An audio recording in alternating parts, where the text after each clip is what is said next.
Muy buenos días, tardes, noches, la hora que estén viendo este video. Yo soy Daniel Alberto García Aguilar, del grupo segundo A de la carrera de médico cirujano en la Universidad Juárez Autónoma de Tabasco. Yo les voy a hablar de la estructura funcional y anatómica del sistema nervioso mediante la fisiología de los receptores y la sinapsis. Ok, para abordar este tema primero debemos comprender la anatomía del sistema nervioso. Este se puede dividir en dos porciones, en el sistema nervioso central y el sistema nervioso periférico. El sistema nervioso central está constituido por el encéfalo, que se encuentra dentro del cráneo en las fosas craneales, y en la médula espinal, envuelto por la columna vertebral. El encéfalo a su vez se puede subdividir en varias porciones, en el cerebro o prosencéfalo y en el tallo cerebral, construido por el mesencéfalo y el rombencéfalo. Por su parte, el sistema nervioso periférico está constituido por los nervios espinales y los pares craneales que surgen del sistema nervioso central hacia las distintas partes del cuerpo. Histológicamente, el sistema nervioso está constituido por dos clases de células, las neuronas y las células gliales. Las neuronas son células encargadas de recibir y conducir estímulos nerviosos. Estas tienen la característica de prácticamente nunca entrar en mitosis. Por su parte, las células gliales, también llamadas neuroglías, son células que no son excitables a dichos estímulos, pero ayudan al funcionamiento de las neuronas. ¿Cómo? Estas le proveen aislamiento, nutrientes, sostén y defensa ante agentes patógenos a las neuronas. Todas derivan del ectodermo, excepto la microglía. Y proporcionalmente puede haber una neurona por cada 5 neuroglías en ciertas regiones, pero puede haber otras regiones donde va a haber una neurona por cada 10 neuroglías. Cada una de estas la vamos a abordar posteriormente, para que la comprendan mejor. Las neuronas. Bueno, vamos a hablar de su estructura celular y su clasificación. Todas las neuronas varían en diferentes regiones del sistema nervioso, pero siempre mantienen dos estructuras. El cuerpo celular, que es donde alberga el núcleo y todos los organelos de la neurona, y las neuritas, que son las prolongaciones citoplasmáticas, que se pueden dividir si son dendritas o axones. Aquí podemos observar un esquema de cómo es el cuerpo de una neurona. Aquí se pueden observar las dendritas y los axones, que se prolongan a partir del cuerpo. Y el cuerpo almacena, como ven, el núcleo, el complejo de Golgi, microfilamentos, retículo endoplasmático rugoso, que vamos a hablar más adelante. Y bueno, aquí vamos a hablar de algunos organelos de la neurona. El núcleo, que por lo general es grande, redondeado y central en el cuerpo de la neurona, siempre contará con cromatina dispersa, ya que únicamente se utilizará en la expresión genética y no en la mitosis. Este tiene un nucleolo, donde se llevará a cabo la síntesis del ARN ribosomal. Y en las mujeres es característico que se encuentre el cuerpo de Barr, ya que es la condensación de uno de sus cromosomas X. El retículo endoplasmático rugoso, que es rugoso porque contiene los ribosomas, pero en el caso de la neurona se llaman gránulos de Nils. Estos se encuentran ampliamente distribuidos por la mayoría del cuerpo celular. Ya veremos las regiones en las que no. Estos tienen la función de la síntesis de proteínas, y hay un dato curioso con ellos, ya que cuando una neurona recibe daño o se rompe su axón, entra en cromatólisis. ¿Esto qué quiere decir? Que la neurona se hincha y los gránulos de Nils, que dotan de cierta coloración a la neurona, se van a la periferia, volviendo transparente a la neurona. Y por eso se llama cromatólisis, que ya no tiene color. El aparato de Golgi, ¿no? Que es una red de hebras onduladas alrededor del núcleo. Este es encargado de recibir las proteínas del gránulo de Nils y su posterior modificación puede ser unir carbohidratos y para formar las vesículas sinápticas que serán utilizadas posteriormente. Otro organelo importante de la neurona son el citoesqueleto. Este está formado por neurofibrillas, que son fibras lineales de citoqueratina. Estas cruzan desde la dendrita hasta el axón, es decir, de un lado de la neurona a otro. Este se podría decir que es el monómero de los neurofilamentos. ¿Cómo? Pues cada neurofibrilla forma dímeros. Dichos dímeros se vuelven a enrollar entre sí para formar tetrámeros. Y los tetrámeros se vuelven a enrollar para ahora sí formar los neurofilamentos, que ya es el componente principal del citoesqueleto y tiene un diámetro de 10 nanómetros.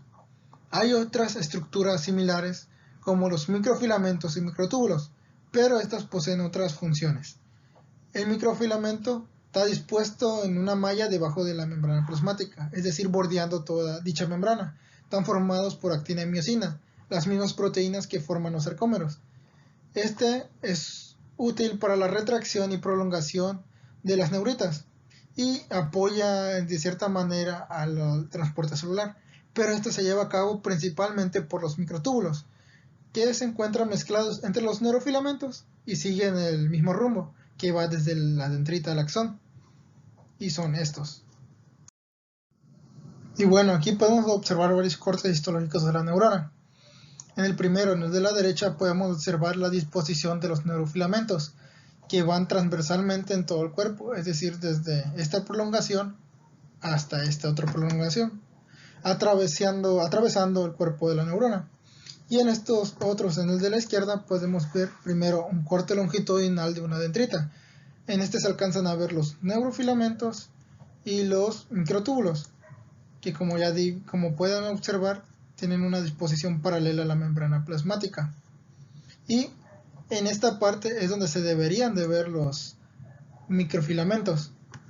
Y aquí podemos ver un corte transversal de una dendrita. Se pueden ver cómo los neurofilamentos son ligeramente más delgados que los microtúbulos.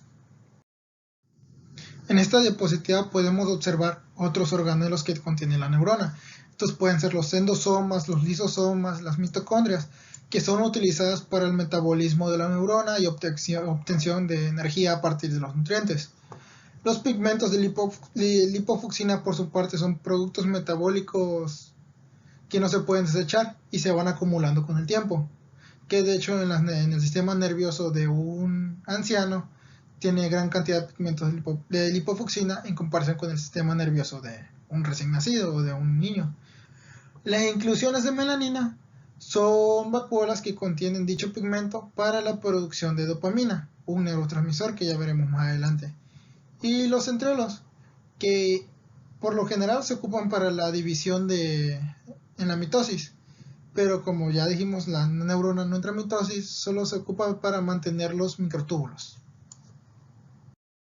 Las neuritas, que son la otra estructura que siempre va a estar presente en una neurona, son las prolongaciones citoplasmáticas que surgen a partir del cuerpo celular. Estas son de dos tipos, las dendritas y los axones. Primero hablaremos de las dendritas, que son estas. Son las prolongaciones cortas y ampliamente ramificadas, por lo general, y contienen muchas espinas dendríticas. ¿Esto para qué? Para aumentar su superficie. Y esto hará que tengan más área de superficie para que reciban señales de otras células. Es por eso que se denomina área receptiva.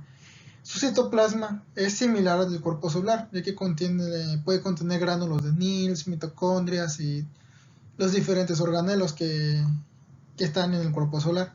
Por su parte, el axón es una prolongación única y larga, generalmente más larga que las dendritas. Esta no tiene el citoplasma similar al del cuerpo celular, este únicamente tiene mitocondrias. Y su ramificación solo se hace en el extremo distal. Y ya, por decirlo así, en las puntas se contienen protuberancias que se llaman botones terminales, que son los que hacen para que se pueda comunicar con otra célula. Es por eso que esta área se llama área emisora, ya que esta es la que envía señales a otra célula, ya sea una neurona u otras que veremos más adelante. Bueno, profundizando un poco más en el axón, se podrían dar cuenta que posee diferentes secciones. Este inicia en el cono axónico, que es la protuberancia del cuerpo de la neurona donde empieza a dejar de haber los gránulos de Nils. A su vez, este contiene la región amielínica, que es donde inicia el potencial de acción, y este se prolonga, formando la región mielinizada gracias a que las células de Schwann o las prolongaciones de los oligodendrocitos la envuelven, pero no la envuelven perfectamente, dejan cierta porción desmielinizada. Esta porción desmielinizada se llama nódulos de Ranvier, que se utilizan para el potencial de acción. El axón, al ser diferente, al no contener todos los organelos del cuerpo de la neurona, su citoplasma se denomina diferente, ahora se llama axoplasma, y la membrana plasmática ahora se llama axolema, a la vez que la longitud puede variar. Puede ser de 1 milímetro en neuronas que se encuentran en la corteza cerebral o hasta en 1 metro en neuronas que se encuentran de la médula espinal y se extienden hasta la punta de los dedos del pie, a la vez que su diámetro igual puede variar dependiendo del tipo de fibra que forme.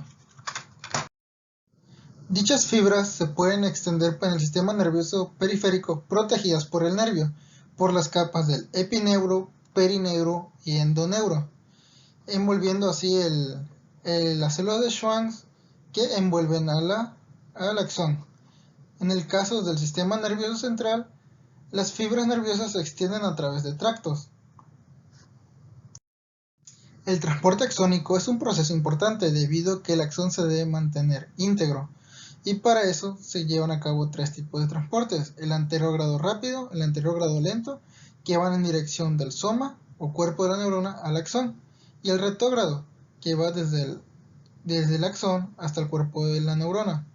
El anterogrado rápido tiene una velocidad de 100 a 400 milímetros por día, y este se encarga de enviar vesículas membranosas y proteínas. El anterogrado lento tiene una velocidad de 0.1 a 3 milímetros por día, y se encarga de enviar microtúbulos, axoplasma, microfilamentos, mitocondrias. El motor molecular de esto es la cinesina, que se une a los microtúbulos o microfilamentos. La diferencia entre estos dos es que el anterogrado rápido es constante, en cambio el lento se lleva a cabo de pulsaciones, es decir, se está activando y desactivando constantemente. Por otra parte, el transporte retrógrado se encarga de enviar endosomas, lisosomas, moléculas, citoesqueletos y orgánulos desgastados desde el axón al soma, a la vez que puede enviar información, por ejemplo, hormonas de crecimiento del axón al soma, formando una comunicación importante. El motor molecular es la dineína, activado por dinactina.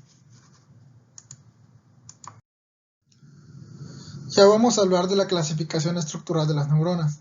Son pseudo-unipolares cuando una única neurita se extiende a partir del cuerpo de la neurona, y esta se ramifica en dos, una que va dirigida hacia el sistema nervioso central y otra que va dirigida hacia cualquier estructura periférica como los dedos o cualquier parte del cuerpo. Esta es característica de los ganglios espinales sensitivos. Las bipolares son cuando dos neuritas se extienden en los polos opuestos de un único cuerpo celular. Uno es un axón y otro es una dendrita. Estas se pueden encontrar en la retina, ganglio sensitivo y los vestíbulo y coclear. Las multipolares son las más abundantes en el sistema nervioso, y estas poseen una amplia ramificación de neuritas. Muchas se extienden a partir del cuerpo, pero solo una es un axón. Por lo general es la más larga. La clasificación de las neuronas también puede ser por el tamaño del axón. Las Golgi tipo 1 son las que tienen un axón único y largo, característico por ejemplo de las células de Purkinje en el cerebelo, y las Golgi tipo 2 son las que tienen un axón corto y que con las demás dendritas pueden formar una forma de estrella, como pueden ser en la corteza cerebral.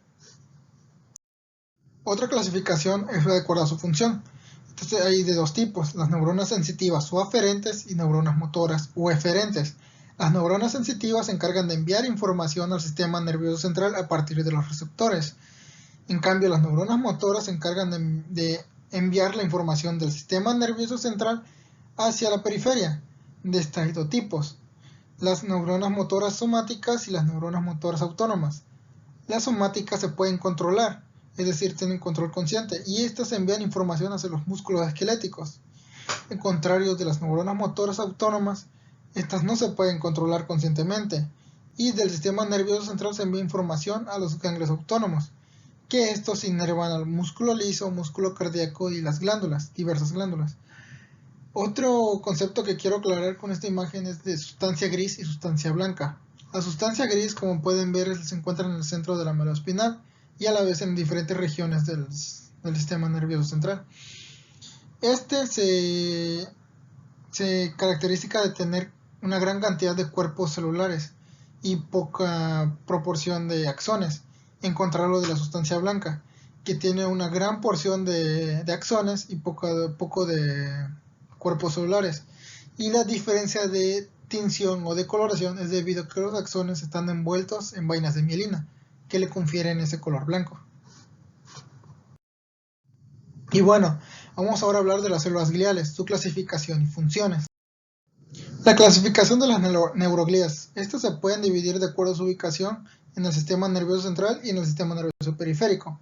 En el central se encuentran los astrocitos fibrosos y protoplasmáticos, que tienen las mismas funciones pero de diferente forma, las microglías y las diferentes células del epéndimo, y los oligodendrocitos. En el sistema nervioso periférico se encuentran las células de satélite y las células de Schwann o neurolemocitos, que hablaremos todas de ellas más profundamente posteriormente.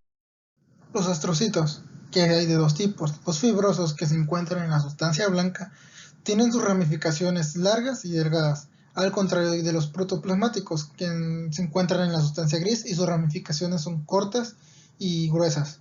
Estos poseen las mismas funciones, tienen un soporte físico, ya que se encuentran en contacto con el cuerpo celular y con el axón de las neuronas. Modifican el ambiente extracelular, como reabsorbiendo el calcio y neurotransmisores que se liberan durante los procesos fisiológicos que lleva la neurona, y forman la sinapsis y participan en el metabolismo de las neuronas. En la siguiente imagen se los explicaré. Los astrocitos se encargan de formar la barrera hematoencefálica. ¿Esta en qué consiste? Consiste en la separación altamente selectiva entre los elementos de la sangre con los nutrientes que llegan al axón. ¿Esto cómo se logra? Debido a que los capilares en el cerebro están altamente unidos por zonas de oclusión, imposibilitan el paso a través de poros de nutrientes, dejando exclusivamente el movimiento paracelular, es decir, mediante endocitosis y pinocitosis. Uno de estos procesos se lleva a cabo por la GLUT1, que es independiente de insulina, que puede agarrar glucosa y llevarla hasta el astrocito, mediante su pie terminal. En el astrocito se llevará el metabolismo de dicha glucosa para la formación del lactato. ¿Por qué? Porque cuando un axón está activo o recibe potenciales de acción, es más afín al lactato que a glucosa. Esto genera una segunda función del astrocito, y que es aumentar el flujo sanguíneo cuando un axón es activo, un axón o una región entera es más activa. ¿Cómo se logra? Debido a que el potencial de acción igual puede estimular al astrocito mediante una comunicación neuroglial, pero este potencial de acción hace que aumente la cantidad de calcio disponible por el astrocito. Esto genera dos procesos: la formación de ATP, que estimulará a los astrocitos vecinos para que igual aumenten su calcio intracelular, y la formación de PGI2 por parte del astrocito, el cual es un vasodilatador de los capilares, y así aumenta el flujo sanguíneo de una región activa. Los oligodendrocitos, que son células que forman la capa mielínica en el sistema nervioso central. Estas tienen un cuerpo celular pequeño con amplias ramificaciones, que de hecho puede extenderse hasta más de 60 axones diferentes, envolviéndolos mediante la capa mielínica y formando nódulos de Ranvier. La microglía, que es la célula que no es derivada del ectodermo, más bien del tejido mieloide y más parecida a los macrófagos. Esta se encarga de la función inmunológica en el sistema nervioso central y fagocitan agentes patógenos y restos celulares. En un sistema nervioso sano, las células microglias están desactivadas y presentan una forma celular pequeña y con pequeñas ramificaciones. Cuando se presenta alguna infección, se activan y toman una forma ameboide. El epéndimo, que es el conducto donde circula el líquido cefalorraquídeo o cerebroespinal. Este posee diferentes tipos de células. El ependimocito es la más generalizada. Este tiene la característica de tener microvellosidades en la luz del túbulo para la circulación del líquido cefalorraquídeo y pies basales o prolongaciones citoplasmáticas. Los tanacitos es un tipo de ependimocitos. Estos se encargan de transportar sustancias del líquido cefalorraquídeo al sistema porto-hipofisiario. Se encuentran en el piso del tercer ventrículo, y la diferencia con los otros es que sus pies basales se extienden más hasta llegar a los vasos del sistema porto-hipofisiario, para así llegar a hacer la comunicación entre el líquido cefalorraquídeo y la hipófisis y el hipotálamo. Las células ependimarias coronoideas, situadas en el piso del primero y segundo ventrículo. Estas se encargan de la producción y secreción del líquido cefalorraquídeo. La diferencia es que estas son células aún más alargadas y más unidas, por decirlo así, tienen zonas oclusivas. Y aquí en esta imagen podemos observar cómo las diferentes neuroglías interactúan con las neuronas, cómo el astrocito está formando la barrera hematoencefálica, el oligodendrocito está formando la vaina de mielina y los nódulos de Ranvier, la microglía que se encuentra inactiva entre las neuronas y las células ependimarias que están revistiendo el conducto ependimario y se utilizan para la circulación del líquido cefalorraquídeo. Las neuroglías en el sistema nervioso periférico son dos, son los neurolemocitos y las células satélite. Los neurolemocitos se encargan de formar la vaina de mielina en los axones del sistema nervioso periférico. Estos, al no poseer ninguna clase de ramificación, lo hacen fijándose y enrollándose sobre sí mismos en el axón, formando diferentes capas conforme se van comprimiendo. En el caso de las fibras amielinoicas, la célula de Schwann o neurolemocito no se enrolla sobre un axón, sino que estos axones se van incrustando sobre él, pero al no enrollarse no forman ninguna capa mielínica. Las células satélite son las que se encuentran en los ganglios sensitivos autónomos, y esto proveen de nutrientes y sostén a los cuerpos celulares de las neuronas. Y bueno, ya vamos a hablar de la actividad eléctrica en los axones. Antes de hablar de la actividad eléctrica de los axones, se debe de tener en cuenta que todas las células del cuerpo humano poseen cierta carga interna. A esta carga interna se llama potencial de membrana en reposo.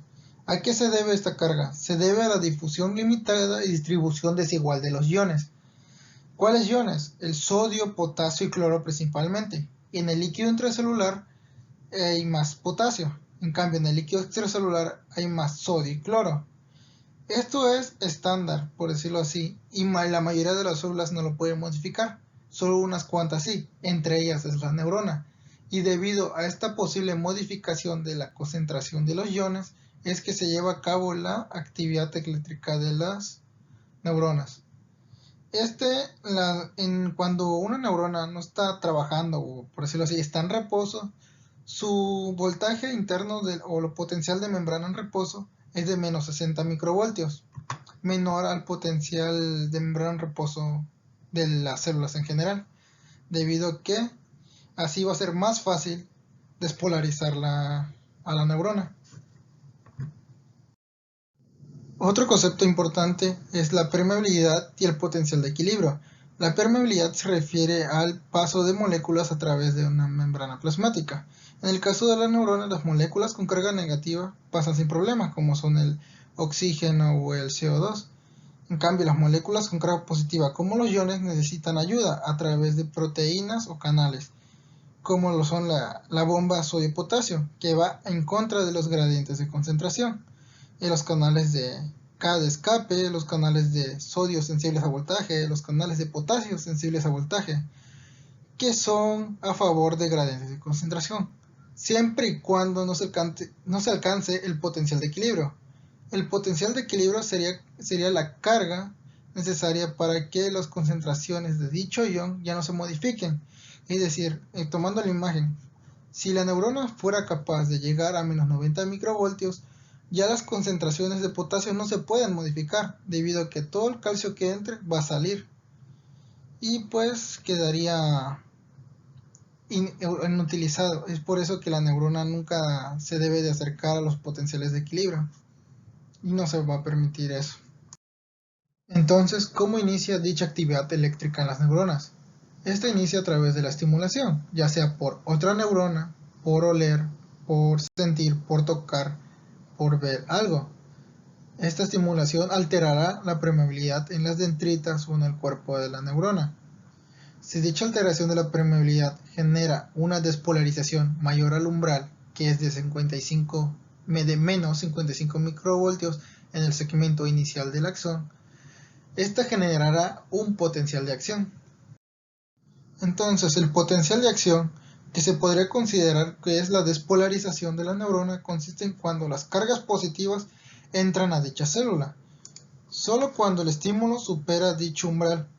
Como aquí abajo pueden ver que algunos estímulos no lograron superar dicho umbral y entonces no pudieron comenzar un potencial de acción.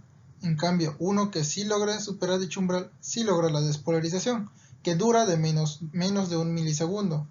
Después inicia la segunda fase, que es la repolarización, cuando es la recuperación de la carga negativa del interior de la célula. Esto permite regresar al potencial de membrana en reposo. Pero se va de largo. Cuando se va de largo se llama hiperpolarización. Es cuando se torna más negativo de lo normal el interior de la célula. Y así forma un ciclo del potencial de acción de despolarización, repolarización y hiperpolarización. Esos cambios de carga eléctrica que se generan en el potencial de acción se inician en la despolarización que llega al segmento inicial, que al superar el umbral de menos 55 microvoltios inicia el potencial. El primer paso es abrir los canales de sodio sensibles a voltaje. ¿Esto qué hace? Que el interior de la célula se torne positivo. Esto aumenta exponencialmente la despolarización hasta 30 microvoltios. ¿Esto cómo es posible? Debido a que un asa de retroalimentación positivo hay aquí. Es decir, conforme más canales de sodio se abran, más polarizada se encontrará. Y entre más polarizada, más canales de sodio se van a abrir.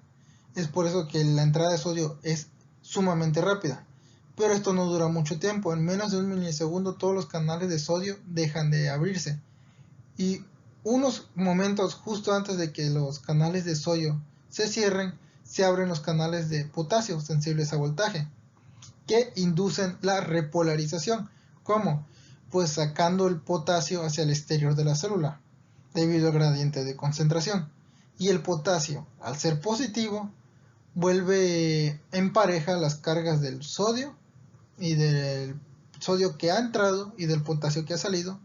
Es como que se igualan las cargas, volviéndolo a su estado de potencial de membrana en reposo. Esta abertura de canales de potasio sensibles a voltaje se detiene hasta que llegue cerca de su potencial de equilibrio, es decir, hasta que llegue cerca de menos 80 microvoltios, que es algo menor al potencial de membrana en reposo. Cuando ya supera el potencial de membrana en reposo, es la hiperpolarización. Y entonces las bombas de sodio-potasio ATPase regulan las concentraciones de iones. O sea, ya todo el potasio que salió a la célula y todo el sodio que entró se regulan a través de esto. Aunque realmente esto no tiene mucha funcionalidad a corto plazo debido a que son concentraciones pequeñas. Pero si se inhiben las bombas por mucho tiempo, las concentraciones sí pueden variar, pero no son tan fundamentales. Y estas bombas de sodio y potasio generan el restablecimiento del potencial de membrana en reposo y de las concentraciones de iones. Y aquí en las gráficas se pueden ver, ¿no?, cómo los canales de sodio se abren instantáneamente, generan un pico muy grande. Y justo antes de que llegue el pico, ya los canales de potasio ya están abriéndose.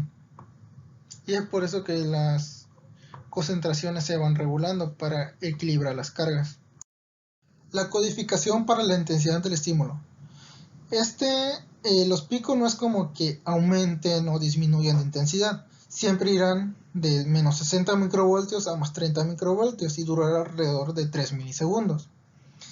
Y a la vez que los potenciales de acción solo inician si cruzan el umbral de menos 55 microvoltios. Y que los canales siempre se abren a la misma cantidad de tiempo. Es por eso que la intensidad al recibir un estímulo más fuerte se da aumentando las frecuencias de dichos potenciales. Es decir, un potencial más débil ni siquiera va a activar los potenciales de acción. Un estímulo mediano va a generar ciertos potenciales de acción, ¿no? Uno cada 100 milisegundos. Pero un estímulo mucho más fuerte genera potenciales mucho más rápidos, cada 50 milisegundos o menos, genera picos mucho más frecuentes, a la vez que aumentando la cantidad de axones que se activan por nervio. Es decir, si tocas una pared, digamos que de tu nervio se activan 5 axones, pero si golpeas una pared con mucha más fuerza, se van a activar 50 axones. Esto es lo que genera que se aumente la intensidad del estímulo, sin aumentar la energía o el potencial de acción. Siempre se va a mantener la misma intensidad del pico. solo aumentando la frecuencia y la cantidad. Los periodos refractarios. Estos son lapsos de tiempos en los que una neurona no puede generar más bien otro potencial de acción. ¿Debido a qué? Debido a la desactivación de los canales iónicos, principalmente la desactivación de canales de sodio. ¿Y esto cómo se logra? Debido a que cuando se lleva a cabo la despolarización, al final, durante la repolarización, los canales de sodio se desactivan mediante un polipeptido que se une a dicho canal. Esto hace que aunque se genere un estímulo que sí sobrepase el umbral, no pueda abrir el canal, pero pues no pasa porque no pasa el ion porque está bloqueado. Esto hace imposible que se genere otro potencial. Esto se llama periodo refractario absoluto, que consiste en todo el pico de la despolarización y el regreso a la repolarización al potencial de membrana en reposo. El paso de desactivado a canal cerrado se lleva gradualmente, es decir, conforme pasa después del potencial de membrana de reposo a la hiperpolarización, se van activando pero cerrados los canales de sodio. Esto quiere decir que teóricamente se puede generar otro potencial de acción, a pesar de que no se haya acabado el primer potencial de acción, pero se necesita que el estímulo sea mucho más fuerte, debido a que la membrana está mucho más negativa, y esto dificulta, pero no es imposible que se genere un nuevo potencial de acción. Es por eso que es periodo refractario relativo, que es relativo a que el estímulo sea mucho más fuerte para que se pueda generar un nuevo potencial de acción. La conducción del impulso nervioso se debe gracias a la propiedad de conducir cargas eléctricas de las neuronas. Estas en el cuerpo de la neurona es alta o muy eficiente, prácticamente instantánea, debido a la baja resistencia eléctrica. En cambio, en el axón, la resistencia eléctrica es alta, debido al diámetro pequeño que posee dicho axón. De hecho, si se aplica una carga eléctrica que no active el umbral, las cargas se van perdiendo conforme se transcurre por el axón y no se puede alejar más de 3 milímetros, porque ya pasando los 3 milímetros, dicha carga eléctrica ya se perdió por completo. Entonces, ¿cómo se propaga el impulso nervioso? Durante los muchos centímetros que puede recorrer el axón, mediante la propagación de la despolarización. ¿Esto qué quiere decir? Que el sodio que entró por la activación de los canales de sodio sensibles a voltaje estimulan a las regiones adyacentes a él a que se abran más canales de sodio sensibles a voltaje.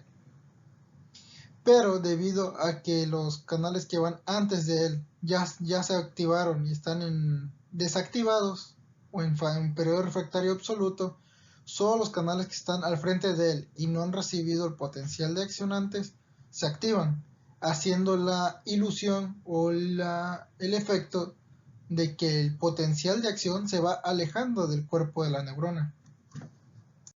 Bueno, la conducción en el axón se ve modificada si es amielínico o mielínico. En el amielínico, al no tener las capas de mielina ni nódulos de Rampierre, tiene una propagación de despolarización alta. ¿Esto qué quiere decir? Que tarda mucho más, porque dicha propagación de despolarización es relativamente lenta, y de hecho su velocidad máxima es de 1 metro por segundo. Además de que cada micrómetro se debe de despolarizar, es decir, se va brincando de micrómetro a micrómetro. Esto genera una velocidad de 1 metro por segundo. Al contrario del mielínico, que se encuentra envuelto por los neurolimocitos o la ramificación de los oligodendrocitos. Estos se expanden el potencial de acción, por decirlo así, debido a que se debe interaccionar los iones, solo se lleva a cabo en los nódulos de Rampierre, que como dije anteriormente, por propiedad del cable no puede ser mayor de 2 a 3 milímetros, debido a que se pierden las cargas eléctricas. Entonces, esto genera que la conducción sea saltatoria, que vaya de nódulo a nódulo, saltándose una gran cantidad de tramo de axón, generando una velocidad rápida de 100 metros por segundo en algunos casos. Este es utilizado en la mayoría de las fibras nerviosas, que veremos a continuación. Aquí podemos ver una clasificación de las fibras nerviosas, según su velocidad de conducción y el tamaño. Si se pueden dar cuenta, las fibras, conforme van aumentando el diámetro, van aumentando su velocidad. Por ejemplo, las fibras alfa, que tienen un diámetro de 12 a 20, tienen una velocidad de conducción de 70 hasta 120 metros por segundo, a diferencia de las gamma, que solamente tienen un diámetro de 3 a 6, su velocidad máxima es de 50 metros por segundo. Todas estas son mielínicas, esto que genera potencialmente mucha más rapidez que la amielínica, que por ejemplo en las fibras C, que no tienen mielina, tiene una velocidad de conducción de hasta 2 metros por segundo, en los mejores de los casos. Y todos estos tipos de fibras tienen diferentes funciones, ¿no?, que ya veremos más adelante. Pero esta exposición no es el objetivo de esta exposición. La sinapsis. La sinapsis consiste en la conexión o comunicación entre una neurona o una segunda célula. Es la manera en la que trabajan las neuronas. Los tipos de sinapsis. Estas comunicaciones se pueden dar entre neuronas y neurona. Esto es principalmente en el sistema nervioso central.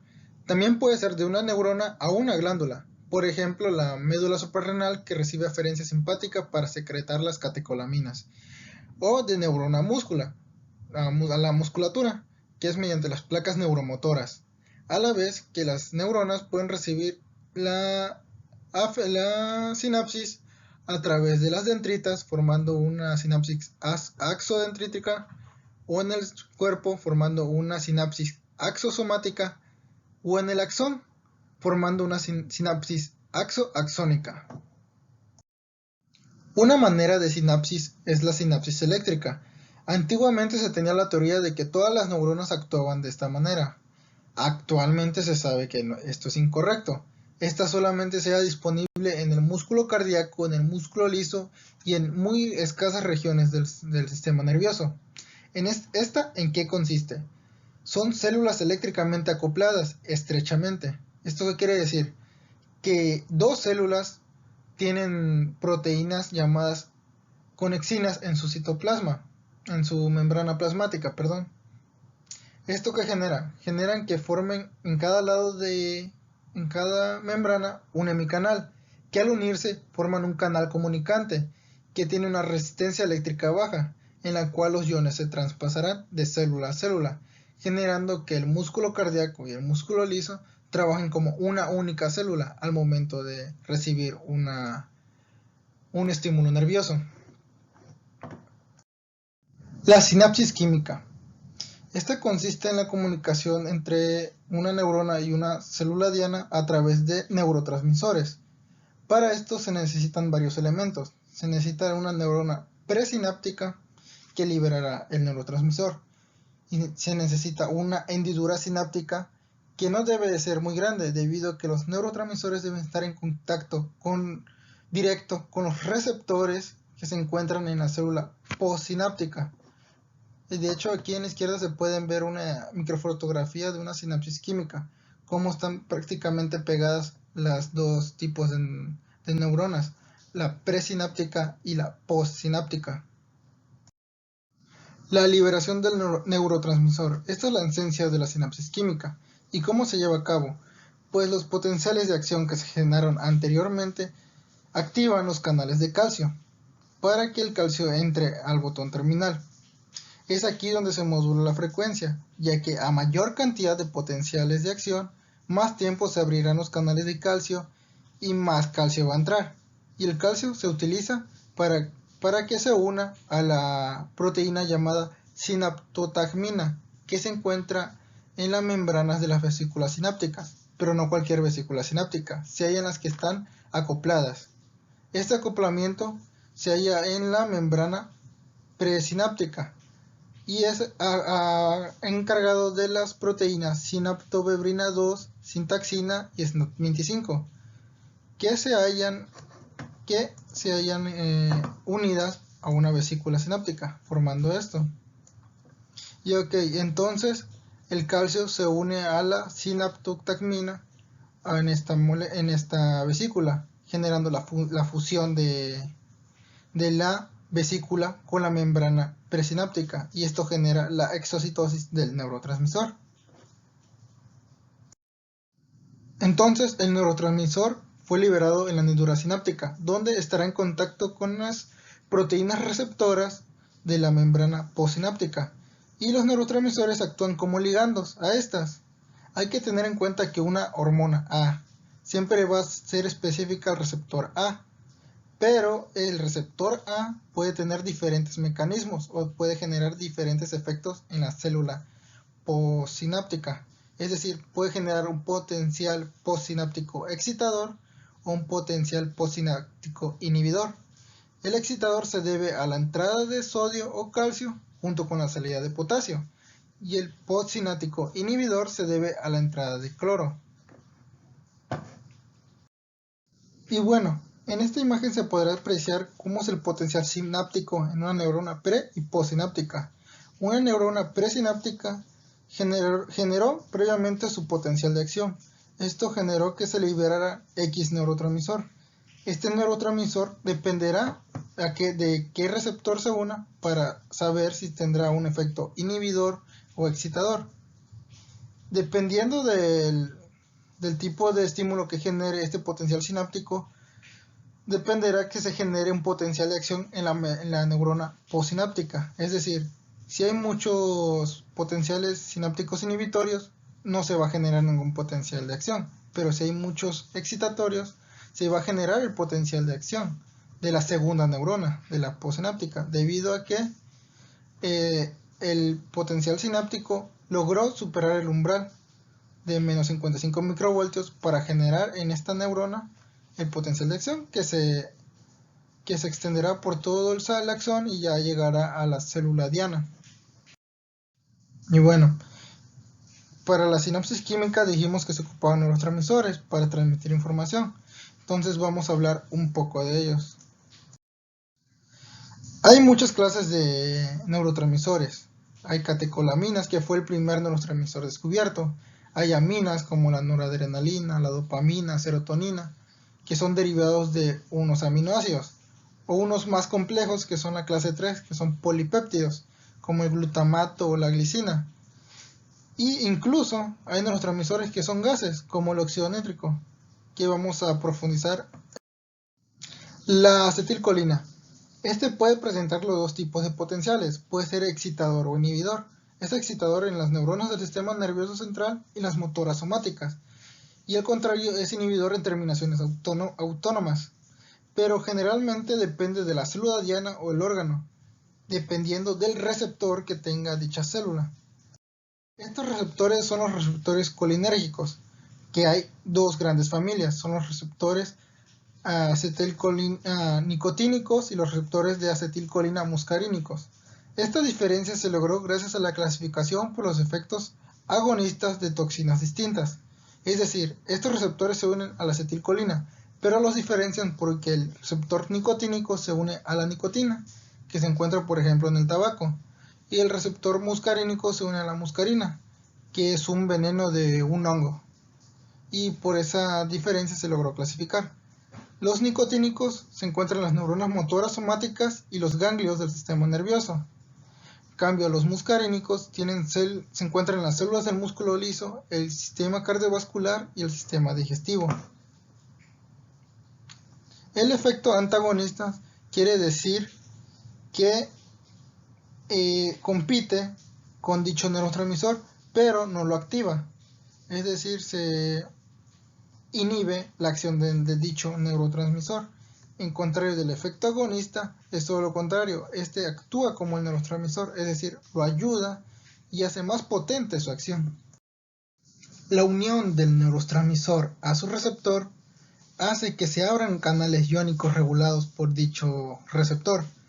La manera en que se abren estos canales pueden ser de dos maneras: los canales sensibles de ligando, que dentro de este grupo de receptores se encuentran los acetilcolina nicotínicos, los receptores de serotonina, de GABA y de glicina, y el otro método que son los canales acoplados a proteína G, que entre ellos se encuentran los acetilcolina muscarínicos, los receptores de dopamina y los de adrenalina.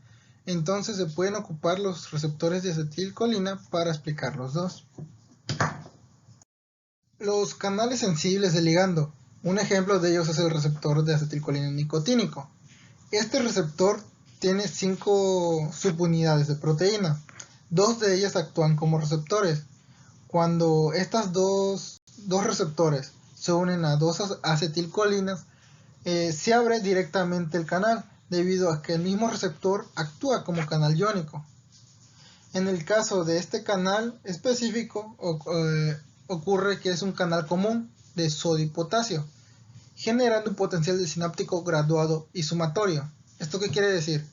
Que entre más acetilcolina va a haber más canales abiertos. Es por eso que es sumatorio y graduado.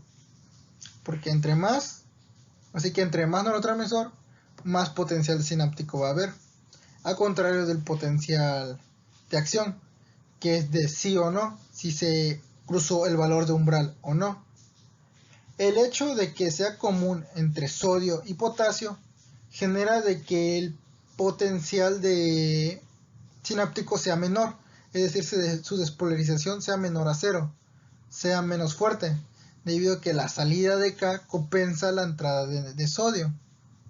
Esto se lleva generalmente en las dendritas y en el cuerpo celular, que es donde se lleva a cabo el potencial sináptico para poder posteriormente iniciar un potencial de acción. Por otro lado están los canales acoplados a proteína G, característicos del receptor acetilcolina muscarínico. Estos, a diferencia del anterior, el receptor y el canal iónico están separados físicamente, pero pues se deben de abrir, ¿no? Debe el receptor tener un efecto sobre el canal para hacerlo trabajar. Esto se debe a la proteína G. Se llama G porque reacciona a la guanosina, trifosfato.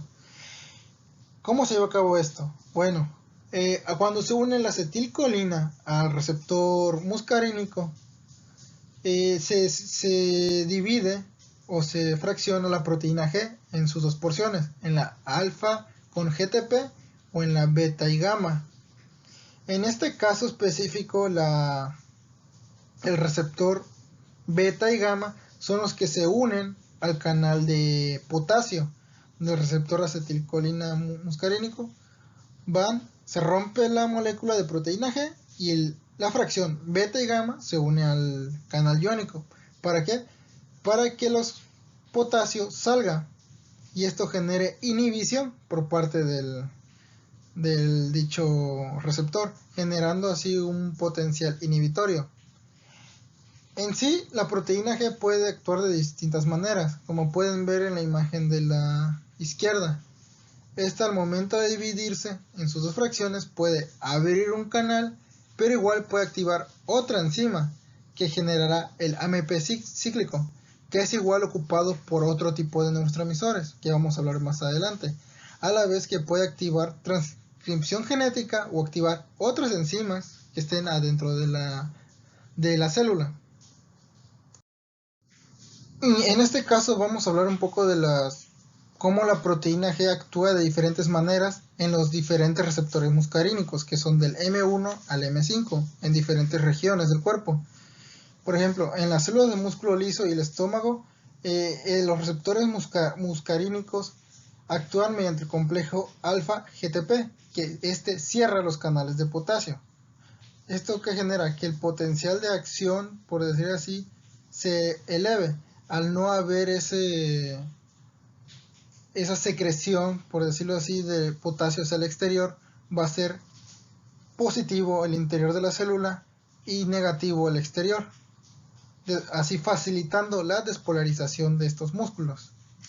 En cambio, el complejo beta y gamma, que fue que vimos en la imagen anterior, actúa en las células musculares con la función inhibitoria al abrir los canales de potasio, así permitiendo la regulación del voltaje, del voltaje de la célula. El efecto del neurotransmisor acetilcolina se debe de inhibir. ¿Cómo se inhibe? A través de la enzima acetilcolinesterasa, que se encuentra en la membrana postsináptica, rodeando los receptores. Estos rompen la molécula de acetilcolina, volviéndolos acetato y colina. Estos serán vueltos a ser absorbidos mediante pinocitosis al axón presináptico, el cual los ocupará para resintetizar mediante la acetilcolintransferasa nuevamente acetilcolina. Y esto genera un ciclo de que no se pueda, al momento de que se une el neurotransmisor, este se va rompiendo y eliminando del receptor. El efecto de la acetilcolina en el sistema nervioso periférico se lleva a cabo en los músculos. Por ejemplo, las neuronas motoras sinápticas que forman sinapsis con el músculo esquelético. El músculo esquelético tiene los receptores nicotínicos. Esto quiere decir que cuando la acetilcolina les estimula estos receptores, tiene un efecto excitatorio, lo cual conlleva una potencial de placa terminal que tiene la finalidad de aumentar el calcio intracelular del músculo para así generar una contracción muscular. Por parte de las neuronas motoras autónomas que inervan los músculos lisos y músculos cardíacos del sistema parasimpático, la mayoría son a partir de la acetilcolina. Un ejemplo de ellos es el nervio vago, que es la inervación parasimpática genera la inervación parasimpática del corazón. El corazón tiene receptores muscarínicos, esto quiere decir que tiene un efecto inhibitorio. Esto es ocupado para bajar la frecuencia cardíaca. La acetilcolina en el sistema nervioso central. Hay una amplia variedad de neuronas colinérgicas, es decir, productoras de acetilcolina, que hacen sinapsis con dendritas o cuerpo celular de otras neuronas. Pero su efecto depende de los receptores, si es muscarínico o nicotínico. Y nada más se podrá generar el potencial de acción si el efecto es excitatorio. Cuando es inhibitorio no se producirá el potencial de acción. Las monoaminas como neurotransmisores. Una monoamina se refiere a un aminoácido simple. Algunos ejemplos de estas monoaminas pueden ser la serotonina, que deriva del triptofano, la histamina, que deriva de la histidina, y dentro de las monoaminas está el subtipo de catecolaminas, que tienen un grupo catecol que pueden ver ahí en las diapositivas. Entre estas están la dopamina, la noradrenalina, igual conocida como norepinefrina, y la adrenalina. Tienen el mismo mecanismo de liberación, es decir, tienen el mismo complejo SNARE y el mismo método de exocitosis, pero el mecanismo de eliminación y el mecanismo de acción en la neurona postsináptica es diferente. La liberación de dichos neurotransmisores es similar a la de la acetilcolina. Llega a un potencial de acción, despolariza el botón terminal y esto genera la entrada de calcio para la posterior fusión y exocitosis de las vesículas sinápticas para que se libere el neurotransmisor en la hendidura sináptica. Pero en vez de tener enzimas en la membrana postsináptica, es recaptado casi inmediatamente por parte de vesículas en el botón terminal de la célula presináptica, y en esta se hallan enzimas llamadas MAO o monoaminooxidasas que desactivan dicho neurotransmisor. Existen medicamentos que inhiben la acción de las monoaminooxidasas, lo que incrementa considerablemente el efecto de dichos neurotransmisores. Estos se pueden ocupar por el tratamiento de, por ejemplo, la depresión. La mayoría de las monoaminas tienen su sistema de segundo mensajero mediante la proteína G. Algunas pueden tener otros, pero este es el principal. Vamos a agarrar un ejemplo. La noradrenalina, que se une a su receptor, activa a la proteína G, dividiéndola. Entonces, el complejo alfa-GTP activa la adenilatociclasa. Esta adenilatociclasa transforma un ATP a AMP cíclico, que activará la enzima proteincinasa para abrir los canales de iones. Y el canal de ion dependerá del tipo de receptor de que estemos hablando. Este sistema de segundo mensajero tiene una ventaja. A pesar de que es más indirecto, este se puede mantener por mucho más tiempo que la sensibilidad ligando, debido a que se va a ver inhibido únicamente cuando la proteína G se vuelva a armar en el receptor. Esto quiere decir que el complejo alfa GTP y el beta Y se deben de unir para poder liberar la noradrenalina.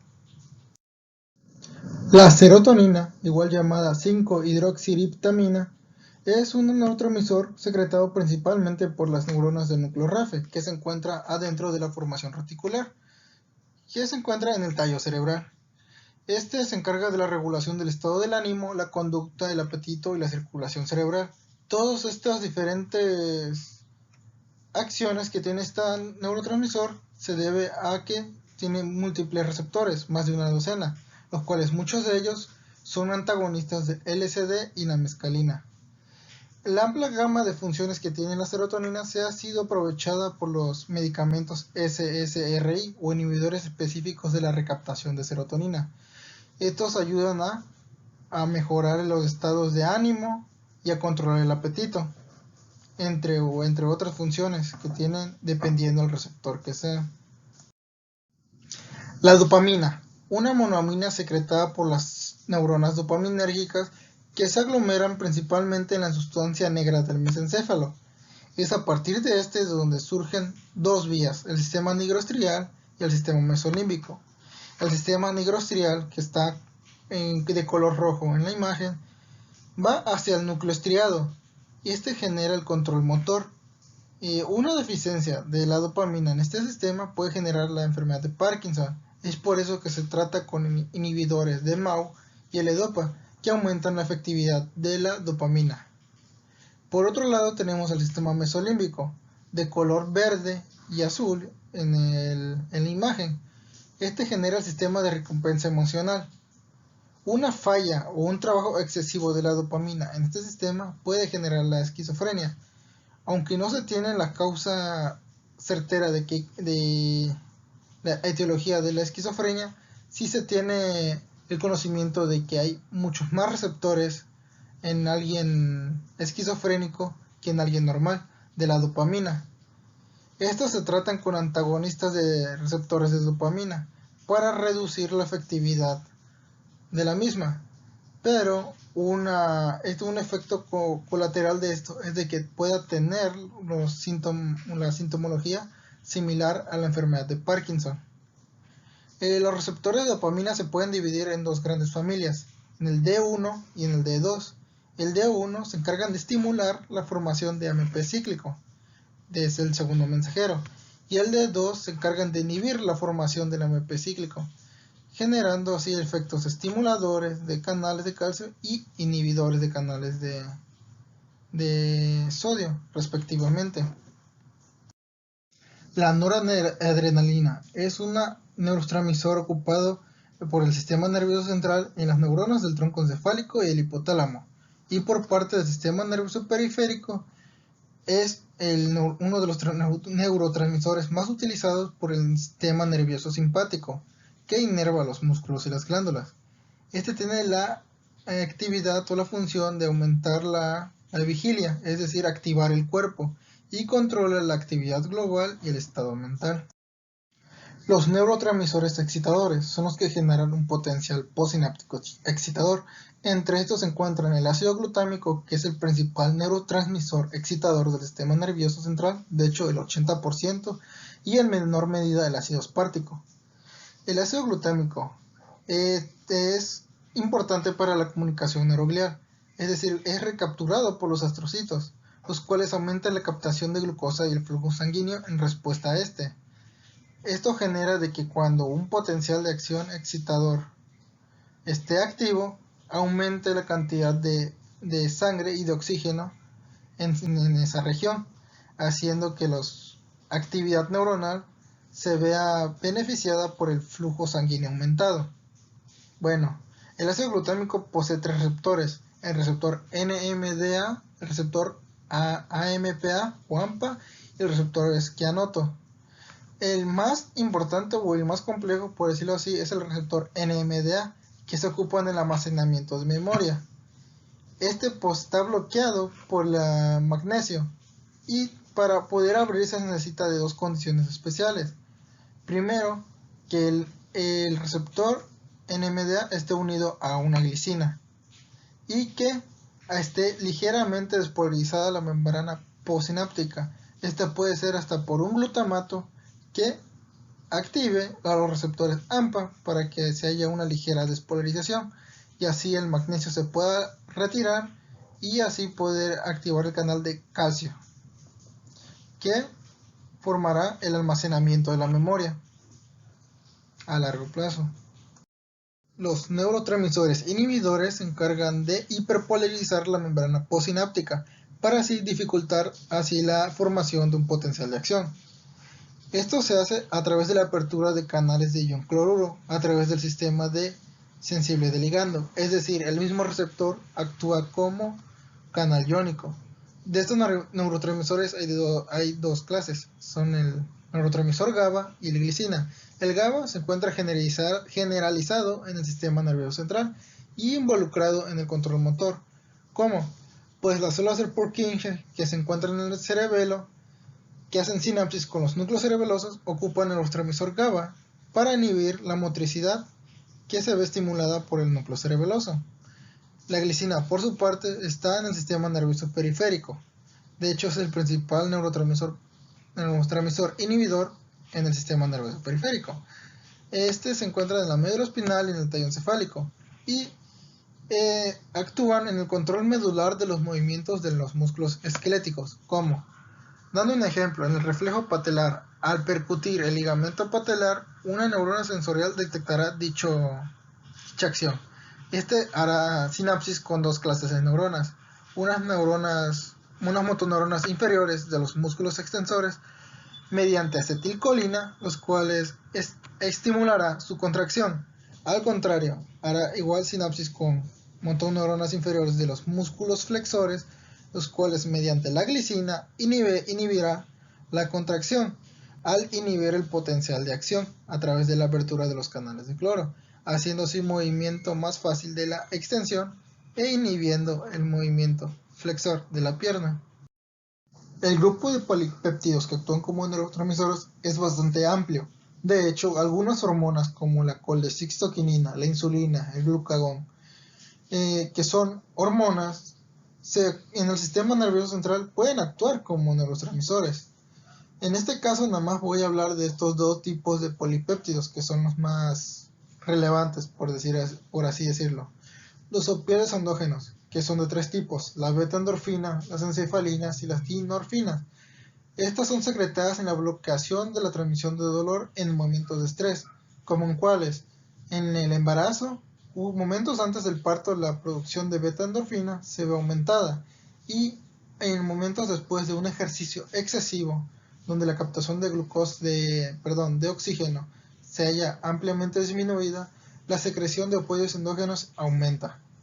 Una característica es de que los receptores de estos opioides se pueden unir a la morfina, al LSD y a la mescalina, generando una euforia característica de la consumo de estas sustancias. Otro polipéptido, y de hecho es el más abundante en el cerebro, es el neuropéptido Y, que se utiliza en múltiples procesos fisiológicos, como en la respuesta al estrés, en los ciclos circadianos y en el control del sistema cardiovascular.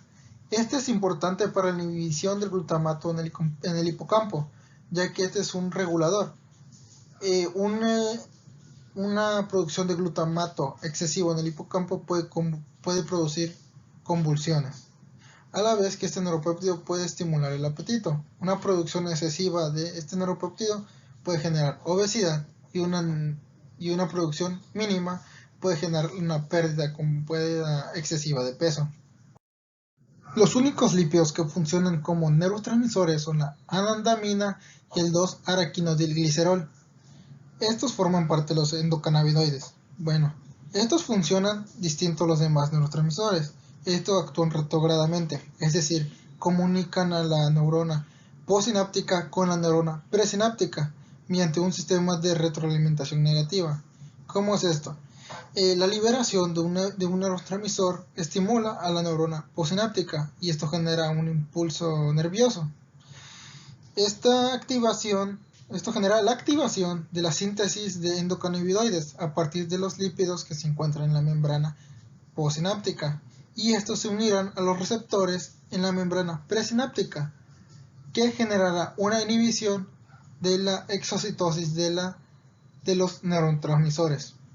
Esto es utilizado en la sinapsis para el aprendizaje y la memoria, ya que un neurotransmisor excitador como el glutamato puede facilitar su sinapsis al producir endocannabinoides que inhibirán la secreción de GABA, que es un neurotransmisor inhibidor, así volviendo más fácil que genere potenciales de acción.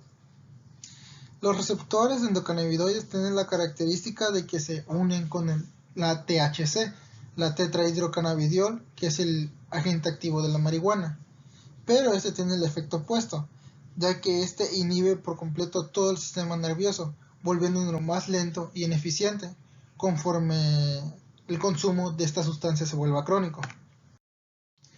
Los gases igual pueden ser utilizados como neurotransmisores, especialmente el óxido nítrico, que en el sistema nervioso central se puede fungir como un neurotransmisor normal o retrógrado, ya que tan solo con que se produzca se va a liberar automáticamente el óxido nítrico, sin importar la dirección que tenga la neurona. El óxido nítrico se encarga de estimular mediante la formación del segundo mensajero de guanosina monofosfato ciclasa, y en el sistema nervioso periférico este óxido nítrico se encarga de relajar el músculo liso, además que tiene una función endocrina de vasodilatación. Por otra parte, el monóxido de carbono, que se produce en el cerebelo y en el epitelio olfatorio, tiene el mismo mecanismo de acción de producción de la guanosina monofosfato ciclasa, pero este se utiliza especialmente en la adaptación al olor, es decir, cuando ya hueles mucho algo muy feo, pero cuando llevas mucho tiempo ya no lo hueles, es debido a la producción del CO por parte del epitelio olfatorio. El ATP y la adenosina pueden funcionar como neurotransmisores. Estos se liberan a partir de vesículas sinápticas normales o igual pueden liberarse en forma de cotransmisor, es decir, al momento de que se libera, por ejemplo, glutamato, se puede liberar un poco de ATP. Las células de neuronas y las neuroglías presentan receptores purinérgicos que interactúan con el ATP en caso de P1 y con la adenosina en caso de P2. Estos se encargan de la comunicación del neuroglial, es decir, es la forma en que la circulación sanguínea se puede regular a la actividad cerebral. En zonas donde se lleve a cabo mucha actividad, la circulación aumentará gracias a la acción de neurotransmisor del ATP y la adenosina. La integración sináptica. Este hace referencia al hecho de que el sistema nervioso no es un circuito lineal, es más bien un circuito ampliamente ramificado.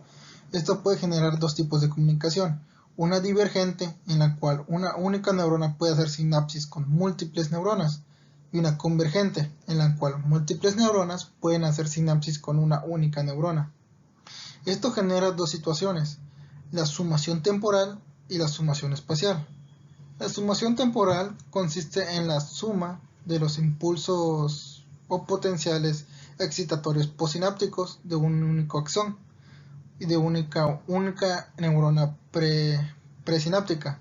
Esto se da gracias a que el potencial de acción es rápido, de unos 2-3 milisegundos, pero su efecto puede durar aproximadamente unos 20 o 30 segundos. Esto quiere decir que si la frecuencia es lo suficientemente alta, dichos potenciales de acción pueden sumarse, y en las dendritas los potenciales excitatorios posinápticos van a ser suficientes para que cruce el umbral y genere otro potencial de acción. En cambio, la sumación espacial de los potenciales excitatorios posinápticos se refiere a cuando diferentes neuronas generan un potencial de acción para que así juntos puedan sumarse y así poder superar el valor de umbral y generar dicho potencial de acción. La plasticidad sináptica. Esta se refiere a cambios estructurales y funcionales en la sinapsis. Esta hay de dos tipos, la LTP, que es una potenciación a largo plazo, y la LTD es una depresión a largo plazo. Y esto se debe, vamos a ejemplificarlo con las NMDA, que son los receptores de glutamato. Cuando este se halla activo en alta frecuencia, favorece su transmisión. ¿Cómo? Aumentando los receptores de AMPA, haciendo más fácil que el NMDA se active, y esto ocasiona que en la membrana postsináptica hay un aumento de calcio rápido. Por otro lado, la LTD, que es la depresión a largo plazo, ocurre cuando hay una baja frecuencia del uso de esta vía, por ejemplo cuando ya no hay tanta frecuencia en la secreción de glutamato, en las neuronas que secretan glutamato. Esto genera que en la membrana postsináptica haya menos receptores AMPA, lo que a largo plazo genera que sea más difícil que se genere el potencial de acción a partir de esa sinapsis, lo que genera que el NMDA haga un aumento de calcio lento y prolongado. Y entonces este efecto también es coayudado con las endocannabinoides, que funcionan como un asa de retroalimentación negativa, en la cual si un neurotransmisor genera un potencial de acción, este va a inhibir su posterior secreción nuevamente. La inhibición sináptica.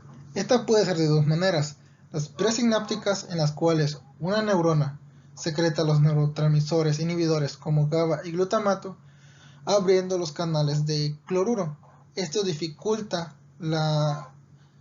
de que un impulso excitador, que puede ser acetilcolina como el glutamato, alcance el umbral para iniciar el potencial de acción, haciendo que no se genere nada debido a la acción de la neurotransmisor inhibidor.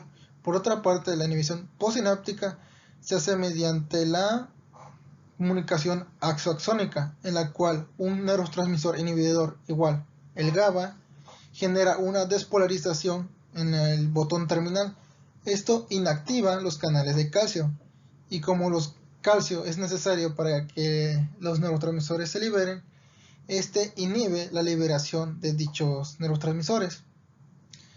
Esto se ocupa para regular, estos dos tipos de inhibición se ocupan para regular los potenciales de acción. Y bueno, la bibliografía utilizada fueron el Fisiología Humana de Ira Fox, Neuroanatomía Clínica de Snell y el Tratado de Fisiología de Guyton y Hill. Muchas gracias por ver el video.